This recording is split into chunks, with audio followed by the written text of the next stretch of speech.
안녕하세요. 박문기입니다. 우리 이번 시간에도 저번 시간에 이어서 파트 1 문제풀이 풀어보도록 하겠는데요. 저번 시간에 우리 대상자 이해 파트랑 관련 제도 및 서비스 파트에 대한 문제풀이 풀어보고 있거든요. 그러면 이번 시간에도 관련 제도 및 서비스 파트에 대한 문제풀이 풀어보도록 하고요. 여기서 가장 중요한 게 노인 장기 요양보험에 대한 거라고 생각하시면 되겠습니다. 그럼 15번 먼저 풀어볼게요. 장기 요양보험을 이렇게 적용받기 위해서는 장기 요양을 인정받는 신청을 해야 되잖아요. 그럼 장기 요양을 인정받는 신청을 하는 절차에 대한 설명인 거예요. 그럼 빈칸에 들어간 설명으로 옳은 걸 물어보고 있거든요. 그럼 국민건강보험공단에 장기 요양을 인정해 주세요 하는 신청을 하죠. 신청을 하면 국민건강보험공단의 직원이 나와서 그 집을 나와서 방문 조사를 하게 되는 거거든요. 그래서 국민건강보험공단에서 사회복지사나 간호사가 그 직원이 나와서 방문 조사를 하는 거서 장기 요양 인정 그 조사표에 의해서 이렇게 52개 항목에 대한 방문 조사를 하게 되는 거죠. 그래서 답은 3번이라고 고르시면 되겠습니다.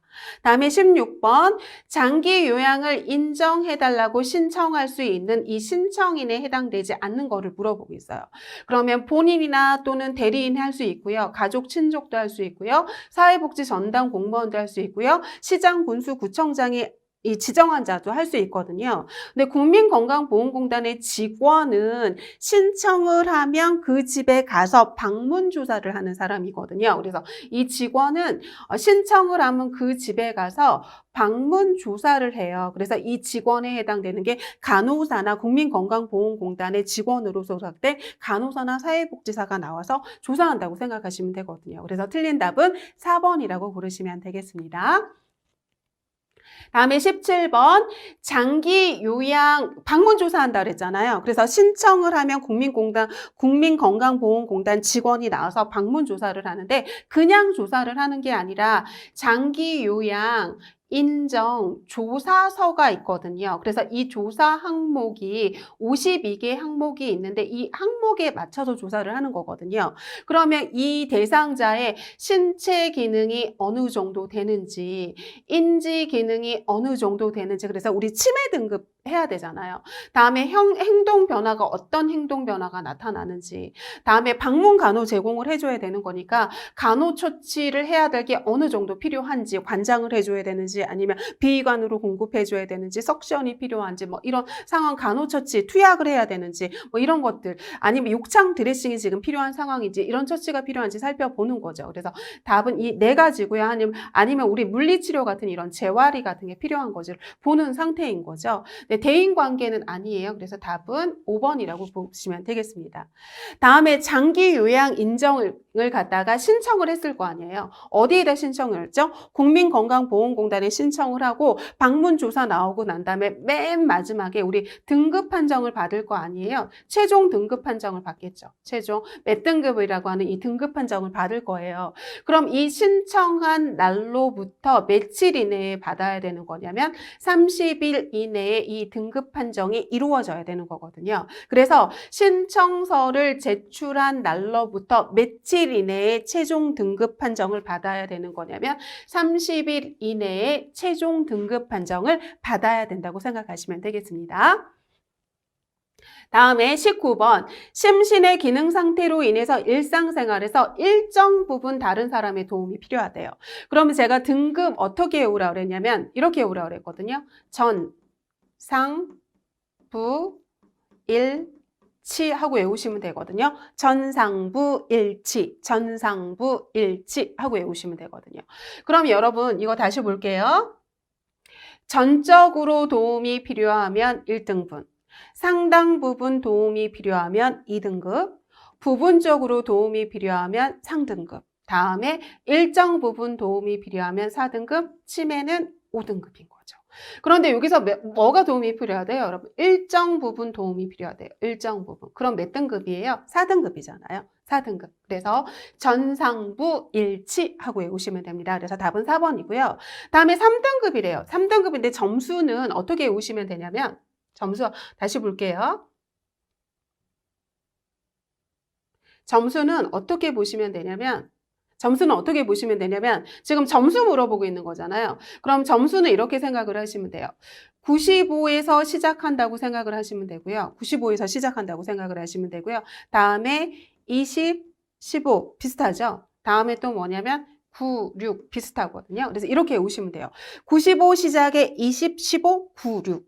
20, 15는 비슷하고 9, 6도 비슷하니까 외우기 쉽거든요. 그러면 다시 한번 해볼게요, 여러분. 우리 등급이 있잖아요. 1등급이 있고요. 2등급이 있고요. 3등급이 있죠. 1등급, 2등급, 3등급, 4등급, 5등급이라고 생각을 하시면 되거든요. 근데 제가 95 시작이라고 그랬잖아요. 그죠? 그러면 95점 이상인 경우가 1등급이고요. 다음에 20이라고 그랬잖아요. 그럼 여기에서 20을 빼주는 거예요. 여기에서 지금 20을 빼주는 거거든요. 20 빼주면 뭐죠? 75잖아요. 그러면 75점 이상인 경우가 바로 뭐냐면 2등급이고요.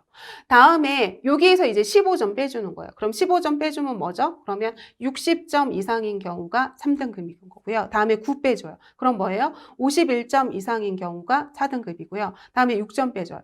45점 이상인 경우가 뭐냐면 5등급이죠. 그럼 3등급 물어보니까 여기겠네요. 그럼 60점 이상의 74점 이하인 거죠. 그죠? 미만인 거죠. 그죠? 75점 미만인 거죠. 그럼 60점 이상의 75점 미만, 여기가 바로 해당이 되겠네요. 그래서 95 시작에 20, 15, 9, 6 하시면 됩니다. 그래서 답은 2번이라고 고르시면 되겠습니다. 다음에 21번 방문조사할 때요. 국민건강보험공단 직원이 나와서 장기 요양 인정서에 의해서 방문조사했어요. 그러면 이 평가 항목이거든. 일상생활 수행 동작 평가 항목. 이 일상생활을 유지할 수 없어야지만 대상자가 되잖아요. 일상생활을 갖다가 우리 ADL이라고 하거든요. 그래서 일상생활이라고 하는 건 뭐냐면 옷을 벗고 입을 수 있는지, 내가 양치질을 할 수 있는지, 다음에 체위 변경을 스스로 할 수 있는지, 화장실을 내가 스스로 갈 수 있는지 일상생활을 하는 거거든요. 그럼 식사 준비하기가 아니라 내가 식사를 혼자 할 수 있는지, 그래서 밥을 내가 숟가락을 사용해서 밥을 혼자 먹고 다음에 반찬 같은 거 혼자 먹고 하는 식사를 혼자 할 수 있는지를 이거 보는 거지. 다음에 식사 준비하기를 하는 게 아니거든요. 그래서 내가 혼자 밥 먹을 수 있는지, 혼자 양치질 할 수 있는지, 혼자 세수할 수 있는지, 세면할 수 있는지, 혼자 머리 감을 수 있는지, 혼자 화장실 왔다 갔다 하면서 뒤처리할 수 있는지, 아니면 이렇게 계속 누워 있어야 되는 상황에서 있는 상황인지, 체위 변경을 내가 혼자 할 수 있는지를 보는 거라서 답은 몇 번이 틀렸냐면 3번이 틀렸다고 보시면 되겠습니다. 다음에 22번 등급판정위원회가 최종 등급 판정을 해주잖아요. 등급판정위원회가 뭐를 해주는 거냐면 최종 등급 판정이라는 걸 해주죠. 최종 등급 판정을 해주는데 이 유효기간이 다르잖아요. 그죠? 그래서 우리 1등급이 있고 2등급이 있고 3등급이 있고 4등급이 있고 이렇게 5등급이 있잖아요. 그런데 이 등급 판정을 받으면 유효기간이라는 게 있잖아요. 그럼 1등급은 뭐냐면 4년의 유효기간이 있는 거고요. 다음에 얘는 3개잖아요. 하나, 둘, 셋. 그러니까 얘는 3년의 유효기간인 거고, 다음에 5등급은 2년의 유효기간이 이렇게 주는 거잖아요. 그런데 이 유효기간을 늘려주기도 하고 줄여주기도 하고 가감하게 조정할 수 있는 그 범위는 6개월 이내거든요. 그래서 이 6개월의 범위 내에서 늘릴 수도 있고 줄일 수도 있다고 생각하시면 되는 거죠. 답은 1번이라고 고르시면 되겠습니다. 다음에 23번. 유효기간 갱신 시 갱신 결과 직전 등급과 같았대요. 그럼 우리 아까 봤잖아요. 1등급이 있었고 2등급, 3등급, 4등급, 5등급이 있다고 봤었잖아요. 그럼 이 직전 등급과 같을 때 유효기간이 있는데 1등급은 제가 4년이라고 했고요. 다음에 얘네는 3개니까 하나, 둘, 셋이니까 3년이라고 했고요. 이 5등급은 2년이라고 아까 우리 봤었잖아요. 그럼 지금 1등급 얘기하고 있잖아요. 그러니까 유효기간이 몇 년이냐면 4년이라고 보시면 되는 거죠. 답은 4번이고요. 다음에 재가급여라고 하는 건 자기 집에서 받는 거죠. 자기 집에서 지금 혜택을 받는 걸 우리 재가급여라고 하잖아요. 그러면 그 집을 방문하는 방문요양, 그 집을 방문하는 방문목욕, 그 집을 방문하는 방문간호. 다음에 단기보호라고 하는 건 가족 중에서 무슨 출장을 갔다거나 이럴 때 그 단기간 봐주는 거죠. 근데 그 단기간 봐주는데 자기 집으로 다시 돌아오잖아요. 그러니까 이것도 재가급여에 해당이 되거든요. 아닌 거는 특례요양이죠. 특례요양이라고 하는 거는 특별현금급여에 해당이 되죠. 특별 현금급여.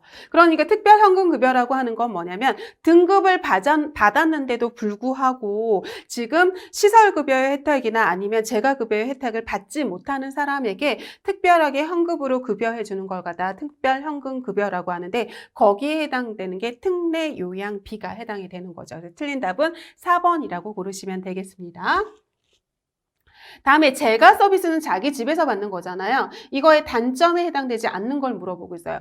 집에서 받는 거기 때문에 우리 의료적인 요양 서비스를 제공받을 수는 없잖아요. 그렇기 때문에 긴급한 상황에서 신속하게 대응하기 힘들죠. 병원이 아니기 때문에. 다음에 의료나 간호나 요양 서비스가 단편적으로 되기 쉽죠. 왜냐하면 자기 집에서 받는 거잖아요. 물론 방문 간호를 받기는 하지만 이 간호사가 방문 간호를 하는 사람이 집에서 상주하는 게 아니잖아요. 그렇기 때문에 단편적으로 되기 쉽고요. 다음에 서비스를 제공하는데 그 집에 가야 되는 거니까 이동시간 걸리죠. 그죠?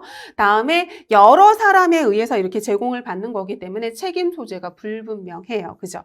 그런데 지역사회의 접촉이 끊어져서 소외되기 쉬운 게 아니라 재가 서비스의 가장 큰 장점은 자기 집에서 서비스를 받는 거기 때문에 이렇게 접촉이 끊어지지 않고 소외가 되지 않을 수 있다는 게 가장 큰 장점이거든요. 그러니까 틀린 답은 5번이라고 고르시면 되겠습니다.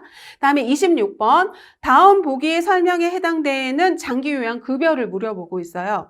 그럼 가정에서 생활하지 않는데요. 그러면 가정에서 생활하지 않는 거니까 재가급여는 아니죠. 그죠? 재가급여는 아닌데 노인요양시설에서 있대요. 지금. 노인시설에서 있고요. 다음에 노인요양공동생활가정에서 지금 들어가 있어요. 그럼 여기에 입소한 거잖아요. 그럼 여기가 뭐예요, 여러분? 집에서 받는 게 아니니까 이걸 갖다 뭐라고 하는 거냐면 시설급여라고 하는 거죠. 그래서 답은 1번이라고 고르시면 되겠습니다. 다음에 27번 수급자가 하루 중 일정 시간 가는 거예요. 그럼 하루 중 일정 시간 가는 거니까 주간에만 갈 수도 있는 거고요. 아니면 야간에만 가서 있을 수도 있는 거잖아요. 그럼 이걸 갖다가 주야간 보호라고 하는 거죠. 단기 보호는 뭐예요, 여러분? 얘는 일정 기간이죠. 일정 기간. 그래서 가족이 잠깐 뭐 이렇게 출장을 갔다거나 아니 3일 동안 출장을 가면 그 기간. 일정 기간. 그래서 일정 시간 있다 오는 건 주간, 야간, 주야간 보호를 얘기하는 거고 일정 기간 돌봐주는 건 단기 보호라고 얘기를 하는 거죠. 그래서 얘는 일정 시간이니까 주야간 보호를 생각하시면 되겠습니다. 다음에 시설 서비스에 지금 장단점에 대한 설명으로 옳은 걸 물어보고 있거든요. 시설이니까 요양에 대한 그 제공이 가능을 하잖아요. 그죠? 그러니까 의료, 간호, 요양 서비스를 제공할 수 있다는 게 가장 큰 장점인 거죠. 시설에서 생활을 하는 거니까. 그래서 답은 1번이라고 고르시면 되겠습니다. 다음 중 장기 요양 기관이 급여 비용을 청구하는 것. 그러면 비용 청구 어디에다 해요, 여러분? 우리 국민건강보험공단에게 청구하는 거죠. 그죠? 답은 4번이라고 고르시면 되고요.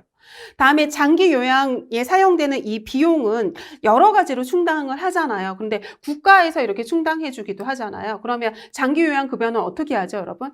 얘는 첫 번째는 이 장기 요양 급여는 첫 번째는 어떻게 할까요, 여러분? 우리 보험료로 받잖아요. 보험료. 그래서 우리 노인 장기 요양 보험료 받잖아요. 보험료. 그래서 우리 국민건강보험료 낼 때 같이 내잖아요. 다음에 두 번째는 뭐냐면 국가에서 부담을 하죠. 국가에서 몇 % 정도 부담하냐면 20% 부담하고요. 세 번째는 뭐냐면 본인 부담률이잖아요. 본인 부담률이 있죠. 본인이 부담하는 거죠. 그죠? 이 두 가지잖아요. 그래서 시설급여에서 본인 부담률이 있고, 그 다음에 재가급여에서 하는 부담률이 있는데, 시설급여는 본인이 20% 부담하고, 재가급여는 본인이 15% 부담해서 이 세 가지로 이렇게 운영이 되는 거잖아요. 그런데 지금 여기 국가에서 몇 %를 부담하는 거를 물어보고 있으니까 몇 %냐면 20%라고 생각하시면 되죠. 그래서 답은 2번이라고 고르시면 되겠습니다. 다음에 31번 장기요양급여에서 본인 일부 부담, 본인 부담률 아까 배웠잖아요. 그죠? 그래서 제가 뭐라고 그랬냐면 시설에서는 20% 부담한다 그랬고요. 다음에 재가급여 받는 사람은 몇 % 부담하냐면 15% 부담한다고 했죠. 그래서 시설급여 20%, 재가급여 10%, 15% 틀렸죠? 다음에 저소득층 법정 본인 부담률 같은 경우에는 본인 부담률 같은 경우에 50%에서 70%를 경감하는 게 아니라 40에서 60%를 경감해줘요. 경감해주거든요. 다음에 국민기초생활수급검사는 무료이기는 한데 비급여 항목은 내야 돼요. 비급여 항목은 100% 본인 부담이에요. 본인 부담이거든요. 그래서 식사 재료비라던가 상급실 이용료라던가 임이용료 같은 거는 비급여 항목이거든요. 그럼 이거는 100% 본인이 부담을 해야 되는 거거든요. 그러니까 답은 5번이라고 고르시면 되겠습니다. 다음에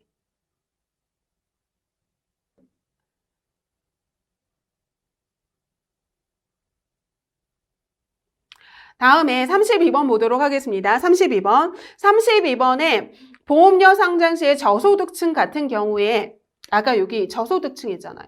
저소득층은 경감을 해주는데 40에서 60%까지 경감해 준다고 했잖아요.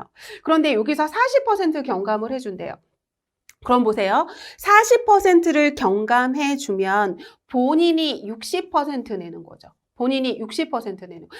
40%를 경감해 주면 본인이 60% 내는 건데 지금 시설급여 받는데요. 그럼 시설급여라고 하는 건 본인이 몇 퍼센트 부담하죠? 20% 본인이 부담하는 거잖아요. 그럼 6이 12 하시면 되잖아요. 그래서 여기서 12% 부담한다고 생각하시면 되겠습니다. 다음에 33번 장기요양급여에 대한 설명 중 옳지 못한 걸로 물어보고 있네요. 그러면 장기요양보험료는 건강보험료 낼 때 같이 내는 거잖아요. 장기보험료에게 장기요양보험료를 갖다가 곱하기 해서 산정을 하는 거죠. 그죠? 다음에 보험료 경감 대상자는 보험료 순위 20% 초과 50% 이하 수준인 거죠. 그래서 이 사람들을 우리 뭐라고 하는 거냐면 저소득층이라고 하는 거잖아요. 저소득층에 경감을 해주는 거고 다음에 장기요양 서비스 소재지를 관할하는 구역으로 시장군수구청장으로부터 지정을 받는 거죠. 그래서 시장군수구청장이 장기요양기관을 지정해 주는 거죠. 그죠? 다음에 장기요양급여의 제공 시기는 장기요양 인정서를 받은 날부터예요. 발송한 날이 아니라 장기요양 인정서를 내 집에 도달한 그 받은 날서부터 이 서비스가 시작이 되는 거거든요. 그러니까 틀린 답은 4번이라고 고르시면 되겠습니다. 다음에 34번 장기요양 서비스 이용 절차 중 다음 내용이 이루어지는 단계를 물어보고 있어요. 그러면 인정서가 우리 집에 도착을 하면 그때부터 이제 서비스가 시작이 되는 거잖아요. 그럼 장기요양 인정서랑 표준 서비스 이용 계약서가 이렇게 도착을 하거든요. 그럼 이 두 개를 가지고 그 장기요양 기관에 전화로 이렇게 상담을 하거나 아니면 직접 가서 방문 상담이 이루어지거든요. 그럼 전화로 이렇게 신청을 하거나 하면 거기서 이렇게 그 집을 가정을 방문을 하잖아요. 방문을 해가지고 대상자의 욕구평가나 그런 상태평가를 하고 난 다음에 그 다음에 이제 계약이 수립이 되는 거거든요. 그래서 보세요. 전화 상담이나 방문 상담을 했을 때 그 기관에서 이렇게 상담 요청이 들어왔잖아요. 그럼 기관에서 가정을 방문을 하죠. 그 집을 가정을 방문해서 대상자의 이 상태평가도 해주고 어떤 욕구를 가졌는지 이 욕구평가를 하고 그리고 난 다음에 서비스 목표, 이 대상자에 맞게 서비스 목표 설정하고요. 다음에 서비스 내용이나 횟수를 결정하는 걸 갖다가 우리 뭐라고 하는 거냐면 서비스 제공 계획을 수립하는 거죠. 지금 이 상태평가랑 욕구평가를 해서 지금 얼마만큼의 서비스 내용과 횟수랑 비용을 결정하는 걸 뭐라고 하죠, 여러분? 제공 계획을 수립한다고 하는 거죠. 그래서 답은 2번이라고 고르시면 되겠습니다. 다음에 35번 요양보호사가 수행할 수 있는 거예요. 요양보호사가 수행할 수 있는 거는 방문 요양할 수 있고요. 방문 목욕할 수 있죠. 그죠? 그러니까 기역, 니은이죠. 여러분 방문 간호는 누가 할 수 있죠? 여러분 간호사가 할 수 있고요. 다음에 간호조무사가 할 수 있고요. 그죠? 다음에 누가 할 수 있냐면 치위생사가 할 수 있죠. 그죠?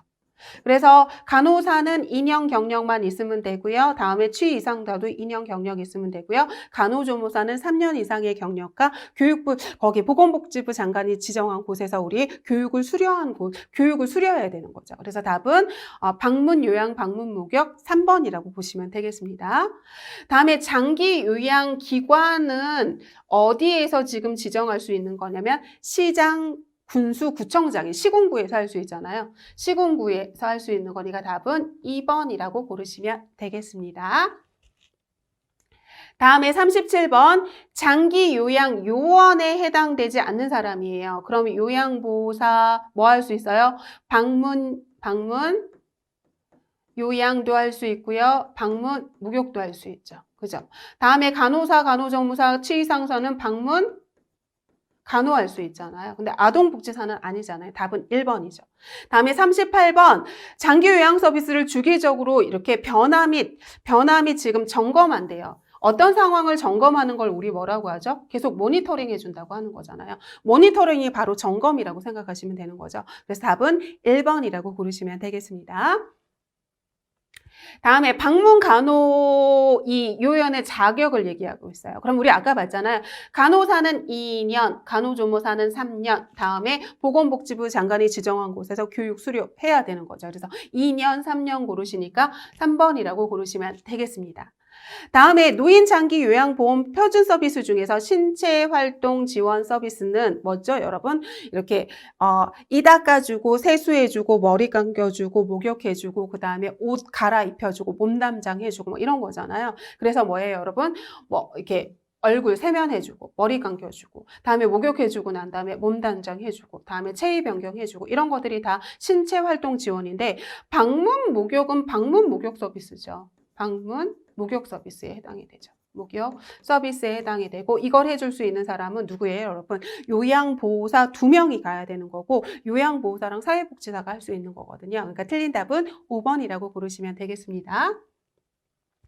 다음에 41번 노인 장기 요양보험 포즘 서비스 중에서 간호처치 서비스예요. 간호사가 할 수 있는 항목이거든요. 그러면 간호처치 서비스에는 뭐예요? 관찰 및 측정해 줄 수 있죠. 우리 혈압 측정 같은 거. 그죠? 다음에 예고요. 다음에 투약 및 주사해 줄 수 있죠. 다음에 배설 간호 해줄 수 있는 거죠. 그래서 우리 관장 같은 거 해줄 수 있잖아요. 다음에 의사 진료에 보조해 줄 수 있는 거죠. 그죠? 그래서 얘가 ABDF. ABDF가 어디 있나요? ABDF. 이게 ABD, 이게 D인가 봐요, 여러분. 그래서 ABDF. 얘예요. 여기 이가 아니라 D입니다, 여러분. 그래서 답은 3번이라고 고르시면 되고요. 그러면 얘는 왜 아닐까요, 여러분? 보세요, 여러분. 치료잖아, 치료. 치료가 들어가면 기능 회복이에요. 얘는 기능 회복 훈련이거든요. 기능 회복 훈련 서비스에 해당돼요. 치료 및 치료가 들어가는 거, 뭐 언어 치료, 물리 치료, 뭐 이런 거 다. 다음에 응급 상황 대처는 응급에 대한 거예요. 응급 상황 대처. 얘는 응급에 대한 거거든요. 그래서 답은 B하고 E를 제외한 나머지라고 생각하시면 되겠습니다. 다음에 42번에 행동 변화 대처가 바로 뭐예요? 치매 대상자는 행동 변화에 대처하는 거 우리 살펴봤잖아요. 그래서 반복적인 질문이나 행동을 했을 때 아니면 석양증후군이 나타났을 때 뭐 그랬을 때 대처를 어떻게 하는지 봤잖아요. 그러니까 행동 변화 대처는 치매 관리 지원 서비스에 해당이 되는 거죠. 그죠? 그래서 치매 대상자에 나타나는 그 행동 변화에 따라서 이렇게 해주는 서비스에 대해서 살펴봤죠. 그러니까 답은 5번이라고 보시면 되고요. 다음에 43번. 노인복지사업 유형 중에서 돌봄 및 지원 서비스에 해당되는 거예요. 그죠? 이게 해당되지 않는 걸 물어보고 있거든요. 그러면 노인을 돌봐주고 지원해주는 서비스잖아요. 돌봐주고 지원해주는 서비스거든요. 그럼 이게 보호가 돌봐주는 거잖아요. 돌봄. 다음에 학대 돌봐주는 거잖아요. 다음에 무료 급식 지원해주는 거 돌봐주는 거잖아요. 말 그대로예요, 여러분. 돌봐주고 지원해주는 거거든요. 그죠? 그래서 보호해주고 돌봐주고 학대 노인 돌봐주고 무료 급식해주고 다 돌봐주고 지원해주는 거잖아요. 그죠? 그러니까 이게 아닌 거는 몇 번이냐면 아닌 거는 1번이잖아요. 건강진단은 돌보고 지원해주는 게 아니에요. 그죠? 이거는 뭐예요, 여러분? 정말 그 말로 건강을 보장해주는 거잖아요. 그래서 이게 치매 관리를 해준다거나 건강 보장해주는 사업이고 돌봄 및 지원 서비스에 해당되는 게 아니죠. 그러니까 답은 1번이라고 고르시면 되고요. 다음에 이 노인복지 사업의 유형을 물어보고 있거든요. 노인 학대에 나오면 다 뭐죠, 여러분? 학대에 나오면 무조건 노인보호 전문기관. 무조건이에요, 여러분. 노인 학대에 해당되는 건 노인보호 전문기관이라고 무조건 외우셔야 되는 거죠. 그래서 답은 4번이라고 고르시면 되겠습니다. 다음에 등급 판정을 위한 건강보험공단의 서비스의 절차에 대해서 잘못 설명한 걸 물어보고 있거든요. 그러면 장기 요양 인정 신청은 우리 신청 아까 봤잖아요, 여러분. 본인도 할 수 있고, 가족도 할 수 있고, 친족도 할 수 있고, 대리인도 할 수 있고, 사회복지 전담 공무원도 할 수 있고, 시장, 군수, 구청장이 지정한 자도 할 수 있었잖아요. 그러니까 대상자랑 그 가족만 할 수 있다. 아니잖아요. 그러니까 잘못 설명한 건 1번이라고 고르시면 되겠습니다. 다음에 장기 요양 인정서. 장기 요양을 인정하겠습니다. 인정하는 인정서가 있잖아요. 그러면 몇 등급인지 일단 등급이 나오겠죠. 그죠? 등급 나올 테고요. 그럼 그 등급에 따른 기간 나올 거예요. 그래서 1등급은 뭐 몇 년 뭐 이런 거 나올 거고요. 다음에 이런 사람 이걸 어떻게 이용하세요 하는 이 안내서도 나올 거고요. 다음에 시설급여를 받아야 되는지 다음에 재가급여를 받아야 되는지에 대해서 나올 거예요. 그죠? 이게 바로 얘인데요. 이 부담률이라고 하는 건 돈이잖아요, 여러분. 이 돈에 해당되는 거는 뭐냐면 돈에 해당되는 건 표준 장기 이용 계약서, 이 표준 장기 이용 계약서에 들어있는 거거든요. 틀린 답은 2번이라고 고르시면 되겠습니다. 다음에 시군구에서 하는 거예요. 시군구에서 하는 노인 관련 복지 사업에 대해서 물어보고 있거든요. 그럼 시군구에서 우리 등급 외자한테 돌봄 서비스 해주고 있고요. 보호해주고 있고요. 다음에 시군구에서 노인복지관이나 경로당 같은 거 운영하고 있잖아요. 그런데 만성질환자 사례관리 사업은 어디에서 해주는 거냐면 국민건강보험공단에서 해주는 거예요. 국민건강보험 공단에서 해주는 거거든요. 그러니까 틀린 답은 5번이라고 고르시면 되겠습니다. 다음 사업 주체가 보건소예요. 보건소에서 예방접종 해주고 있고요. 다음에 보건소에서 치매 검진 해주고 있고요. 치매 지원도 해주고 있고요. 다음에 건강 진단도 해주고 있거든요. 학대 피해 노인 전용 쉼터는 어디에서 해주고 있냐면 시군구에서 구에서 해주고 있죠. 그죠? 시군구. 그래서 답은 우리 앞에서 봤었잖아요. 앞에 거 다시 돌려볼까요, 우리?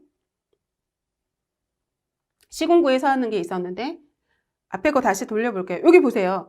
여기 돌봄이 지원해주는 게 바로 뭐예요? 학대 및 이건데 이거 어디서 해주는 거냐면 시군구에서 해주는 거잖아요. 그죠? 그래서 다시 한번 보도록 하겠습니다.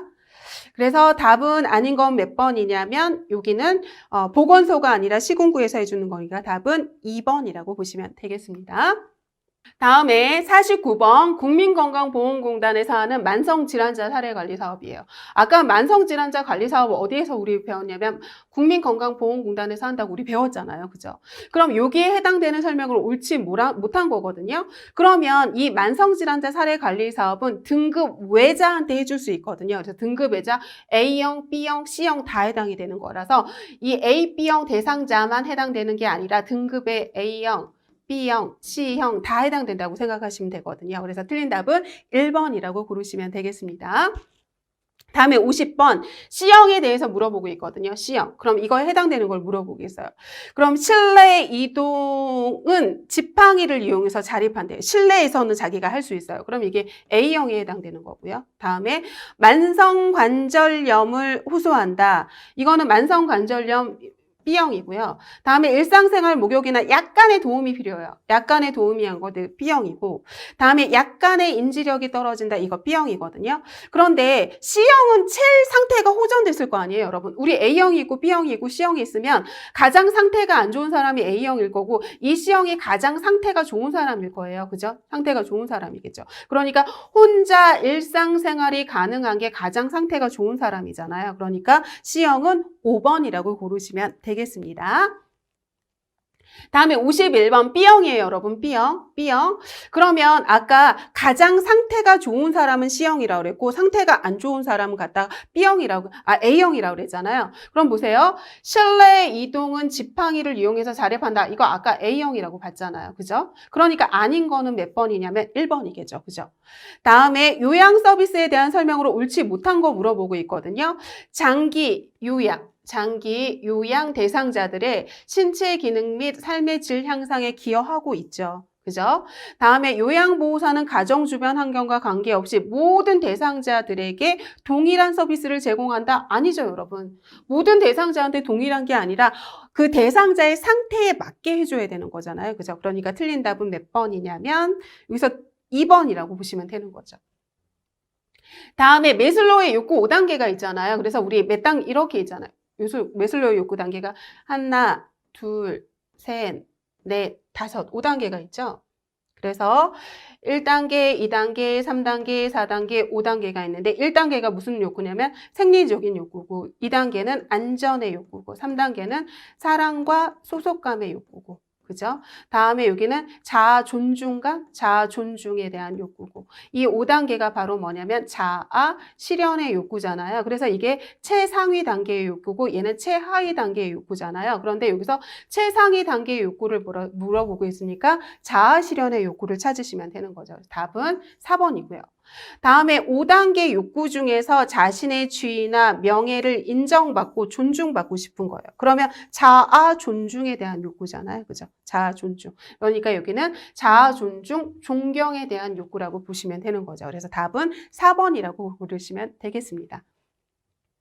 다음에 55번 다음 보기 설명에서 하는 요양보호사의 역할을 물어보고 있거든요. 요양보호사의 역할은 여러 가지 역할이 있잖아요. 숙련된 수발자의 역할도 있고 관찰자의 역할도 있고 정보 전달자, 다음 말법과 상담자의 역할, 동기유발자의 역할 정말 많은 역할이 있는데 이 중에서 여러 가지 지식과 기술로 불편함을 덜어주기 위한 거잖아요. 그러면 우리가 지식과 기술을 배우는 이유가 뭐죠, 여러분? 숙련된 수발자의 역할을 하려고 지식과 기술을 배우는 거잖아요. 그죠? 그러니까 이 역할을 숙련된 수발자의 역할이라고 하는 거죠.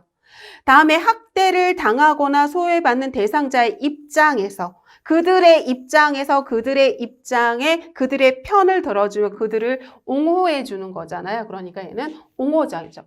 그들의 입장에서 그들의 편을 옹호해 주는 거니까 옹호자의 역할이라고 보시면 되겠습니다. 다음에 57번 노인 장기 요양보험 표준 서비스 중에서 요양보호사가 할 수 있는 거예요. 그러면 신체 활동 지원해 줄 수 있죠. 그래서 우리 구강 청결해 줄 수 있고 세면해 주고 머리 감겨 주고 목욕해 주고 체위 변경해 주고 다음에 일상생활 지원해 줄 수 있죠. 그래서 빨래해 주고 밥해 주고 세탁해 주고 다음에 개인 활동 지원해 줘 가지고 우리 외출시 동행해 주고 할 수 있잖아요. 다음에 방문 목욕해 줄 수 있죠. 방문 목욕은 요양보호사 2명이 가서 해 주는 거잖아요. 그런데 기능 회복 훈련은 이거 물리치료, 언어치료 막 이런 거예요. 물리치료 해주고 뭐 언어치료 해주고 막 이런 거잖아요. 그럼 이걸 요양보호사가 해줄 수는 없잖아요. 우리 전문가에 의해서 행해지는 거거든요. 그러니까 틀린 답은 4번이라고 고르시면 되겠습니다. 다음에 58번 옳지 못한 거 물어보고 있거든요. 여러분 신체 활동 지원해 주는 건 체위 변경해 주는 거 맞고요. 다음에 여기 일상 업무를 대행해 주는 건 일상생활 지원 서비스가 아니죠. 일상생활 지원 서비스라고 하는 건 뭐죠, 여러분? 얘는 밥하고 빨래하고 다음에 청소해 주는 거예요. 그죠? 다음에 그래서 얘가 취사라고 얘기를 하고요. 다음에 얘는 뭐라고 하는 거냐면 세탁이라고 하고 얘는 청소 및 정돈 서비스라고 정리정돈이라고 하는 거잖아요. 그러니까 틀린 답은 몇 번이냐면 2번이라고 고르시면 되겠습니다. 다음에 59번 생활상담. 생활상담은 어느 범위에서 해주는 거죠, 여러분? 생활상담은 바로 뭐냐면 정서지원 서비스에 해당이 되는 거죠. 근데 이 생활상담은 어떤 상담만 해줘야 되는 거예요, 여러분? 신체활동 지원 서비스에 대한 생활상담만 해주는 거고요. 일상생활 지원 서비스에 대한 생활상담만 해주는 건데 이 생활상담은 상담을 해주는 거잖아요. 그럼 그 사람을 상담해주는 건 정서적으로 돌봐주는 거잖아요. 그러니까 정서지원 서비스에 해당이 되는 거죠. 다음에 일상 지원 서비스는 밥하고 빨래해주고 청소해주는 거거든요. 그러니까 밥하는 치사, 청소, 주변 정돈, 세탁. 외출시 동행 개인 활동 지원 서비스에 해당이 되는 거니까 틀린 답은 5번이라고 고르시면 되겠습니다. 다음에 61번 요양보호사가 준수해야 될 기본 원칙으로 옳지 않은 거 물어보고 있거든요. 그럼 대상자의 삶 존중하고 특성 파악해야 되는 거고요. 다음에 자립할 수 있도록 그리고 그 잔존 능력을 유지할 수 있도록 지원해 줘야 되는 거고요. 다음에 충분히 설명하고 동의한 후에 제공을 해야 되는 거고 비밀 보장해야 되는 거죠. 가족들에게 서비스를 해주는 건 아니에요. 여러분 대상자만 서비스를 제공을 해주는 거죠. 그죠? 그러니까 틀린 답은 5번이라고 고르시면 되겠습니다. 다음에 62번 기본 원칙에 어긋난 걸 물어보고 있거든요. 그러면 대상자에게 강제적인 서비스 강요하면 안 되죠. 그죠? 당연히 안 되고요. 다음에 기관 서비스 관리자의 지도에 따라야겠죠. 지도에 따르고 업무 보고 철저히 해야 되고요. 다음에 필요시 흡인이나 간장이나 도녀 같은 의료행위 절대 하면 안 되죠. 그죠? 이건 절대 하면 안 되죠. 그러니까 틀린 답은 3번이라고 고르시면 되겠습니다. 다음에 63번 보기에서 설명하고 있는 요양보호사 서비스별 원칙에 해당되는 걸 물어보고 있거든요. 휠체어 이동해서 지금 체위 변경해 주는 거잖아요. 지금 휠체어를 인해서 지금 환자의 지금 체위 변경, 다음에 이동 서비스 해주는 거잖아요. 그럼 체위 변경은 뭐에 해당이 되는 거냐면 신체 활동 지원 서비스에 해당이 되는 거죠. 휠체어를 이용해서 체위를 변경해 주고 이동해 주는 거니까 답은 신체 활동 지원 서비스라고 생각하시면 되겠습니다. 다음에 64번 이 원칙에 대한 설명으로 옳지 못한 거 하고 있거든요. 그럼 세면이나 양치 도울 때 대상자가 이동이 가능하면 잔존 능력을 유지하도록 해줘야 되는 거잖아요. 그러니까 세면장에서 서서 할 수 있도록 유도해 주는 게 좋은 거죠. 다음에 청소 및 주변 정리 도울 때 기존에 놓여 있던 거를 갖다가 요양보호사의 판단으로 옮기면 안 되죠. 이럴 때는 반드시 대상자의 동의를 구하고 옮겨야 되는 거잖아요. 다음에 일상 업무 대행은 물품 구매, 약타기, 은행 업무, 관공서 서비스 대행을 원칙으로 이거 해주는 거죠. 다음에 생활 상담은 신체나 가사활동 지원 서비스에 국한돼야만 하는 거예요. 이 두 가지만 일상생활 지원만 해줘야 되는 거지 다른 서비스의 생활 상담, 의료적인 생활 상담을 해주면 안 되잖아요. 그래서 이 두 가지에만 해당되는 거니까 틀린 답은 4번이라고 고르시면 되겠습니다. 다음에 65번 유형벌 대처 방안 사례로 옳지 못한 걸 물어보고 있거든요. 몸을 만지는 신체 접촉을 하면 신체 접촉하지 말라고 단호하게 말해야 되는 거고요. 다음에 대상자가 집안 사람들이 헌담을 하면 옳고 그름을 판단하면 안 되죠. 그죠? 다음에 대상자 가족의 식사 조리를 요구하면 대상자만 하는 거잖아요. 그러니까 대상자를 위한 서비스만을 원칙으로 한다고 설명해야 되는 거고요. 목욕 서비스를 위해 방문하는데 집 청소를 부탁하면 거절해야 되죠. 내 서비스 외에 다른 걸 하면 안 되니까. 다음 냉장고에 있는 유효기간이 지난 식품을 버릴 때도 내 맘대로 버리는 게 아니라 지금 대상자의 동의를 구해야 되는 거거든요. 발견 즉시 버리면 안 되고요. 대상자의 동의를 구해야 되는 거거든요. 그래서 우리 이번 시간에는 우리 관련 제도 및 서비스에 대한 문제풀이 살펴봤고요. 다음 시간에는 우리 직업윤리 및 인권 및 직업윤리 문제풀이로 들어가도록 하겠습니다. 수고하셨습니다.